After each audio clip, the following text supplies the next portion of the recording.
Well, Tucker Carlson apparently does not understand exchange rates. He put out a video this past week, and in it, well, it's just not a good look at all. In fact, there's some comedic irony to it because the point he's trying to make, he's actually literally contradicting himself and making the exact argument for the opposite side. And we'll get to all of that and I'll show you that. But really at the core, I want to turn this into an educational video about what an exchange rate is and how it works. That way, when you see stuff like this, you don't fall for what the implied argument was and you actually understand the true argument. So therefore you can see whether or not the claims being made are true. And here we have either a misunderstanding of exchange rates or he's just assuming his audience doesn't understand exchange rates. I'm not sure. I can't say what his motivations were, but kind of one of those pick your poison type situations. But let's just first start off with an exchange rate. So what an exchange rate? It's all about money. And here I have $1 US. And the question of an exchange rate comes to, what would I get if I go to another country? Because if I go to another country, I need to exchange this for their currency, right? I need to exchange this for their money. So that difference would be the rate. So I need to exchange this if I go to another country. And based on that exchange rate, what I can get for this is going to tell you, well, is this going to be, let's just look at it from a vacation standpoint. Is this going to be an expensive vacation or is this going to be a really cheap vacation? How do you know? Well, that's where, again, the exchange rate comes into play. So let's look at some of these numbers. What would I get for $1? So let's assume that you're going to go over to the United Kingdom.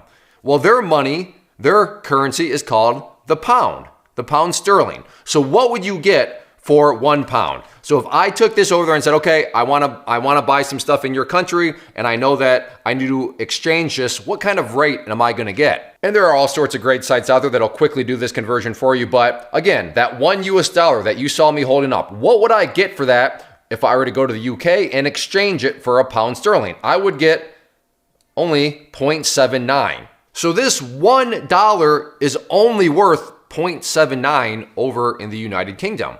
So what does that tell you? When you go and buy stuff, it's going to be really expensive because you need more of these to buy things over in the UK because, again, one of these is only worth 0.79 of their money type, their currency. So what would that tell you if somebody from the UK came to the United States and did some grocery shopping or did some sort of shopping of any sort? Well, they'd be saying, wow, this is great because one of their pound gets you what? And what's cool is we're going to do that by just clicking there and you're just going to see exactly that. So now £1. So if they were to say, okay, we have £1, we're in the United States. What am I going to get for that? $1.26. So they'd come to the United States. They'd say, yeah, here's £1. We would have to give them one of these plus 26 cents. So what does that tell you? Well, that the person from the United Kingdom is going to be like, wow, my purchasing power is very strong here. And that's another key economic term. And, in the world of Forex, which is foreign exchanges, that's what it ultimately boils down to is what is your purchasing power for your money? So in the United States, what is the purchasing power of a dollar? Now, of course, in the United States, $1 gets you, $1. But when you travel outside, foreign, hence foreign or Forex, foreign exchange, what are you going to get for that dollar? And as I just showed you there, you get 0.79 if you were to travel to the UK. But let's take another country, for example, and let's say, well, what happens if we were to go to Russia? What would this get in Russia? So we have the baseline. If we were to go to the United Kingdom, this gets us 0.79. But what if we were to take this to Russia? So we have our $1 US, and if we took that to Russia, we would get 92 Russian rubles. 92. So what is that telling us about, we'll go with a vacation. Would that be a pretty cheap vacation? Well, yeah, that's going to be cheap. If one of these, only one of these, gives us 92 Russian rubles, that seems to be a pretty favorable exchange rate. One of these worth 92. But let's quickly do the opposite. Let's say a Russian person wants to come to the United States. So they have 1 Russian ruble. How many dollars would we give them back? So let's click on that.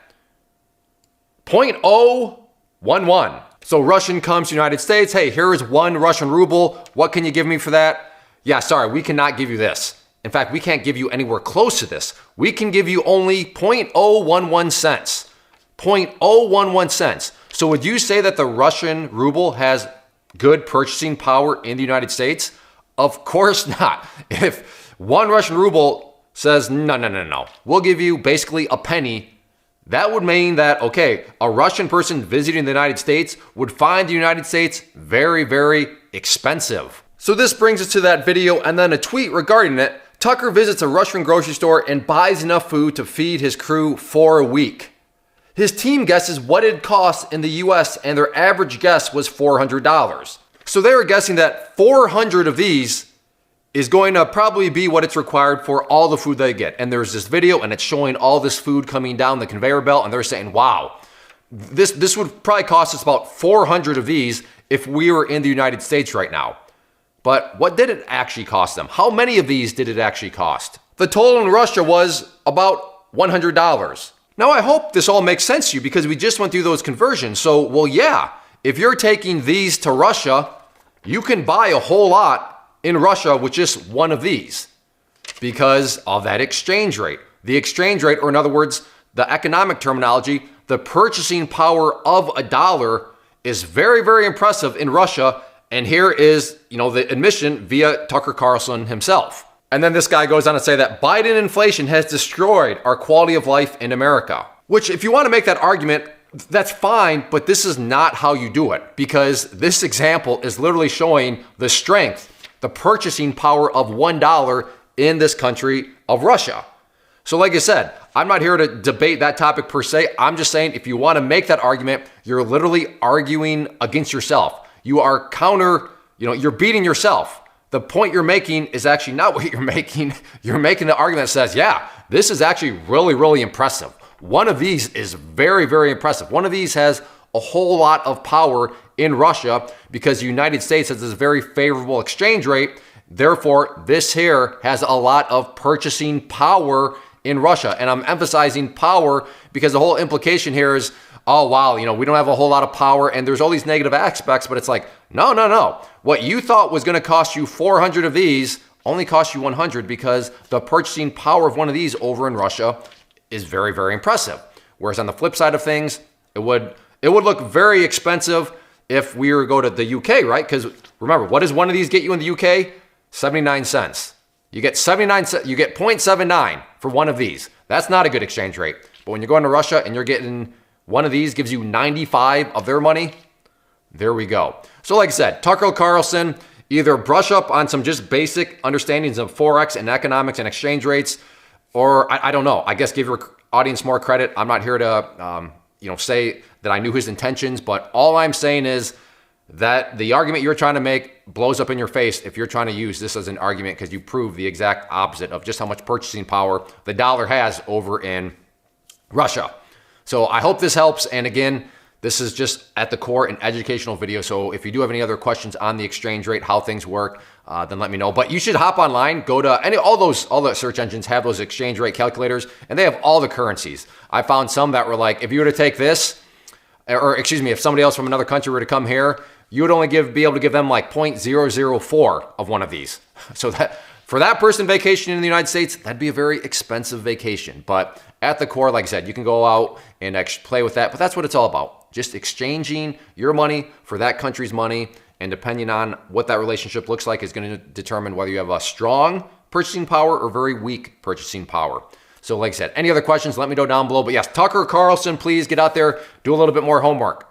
First off, thanks so much for watching the entire video. Real quick, before you go, I want to invite you to a live webinar, web class, training, workshop, online event, whatever you want to call it, but it will be me live revealing to you what I've discovered that has allowed me to transform myself from being an employee to being my own boss, including how I had only one losing day out of 73 days in total. I'm going to cover 3 keys that have helped me unlock profitable consistency within the markets. The first key is super weird, but in a productive type of way. The second key is super awesome because it quite literally is wired into our DNA as humans, making it very easy to use. But in a cruel way, this becomes a pitfall for many traders. I'll explain it all though, including how to avoid the pitfall that it creates for some. And yeah, the third key, when you hear it, sounds way too good to be true, but it's not, and I'll show you how it all works. Then at the end, I open it up for a question and answer session that is, again, totally live. Even if you can't make the live session,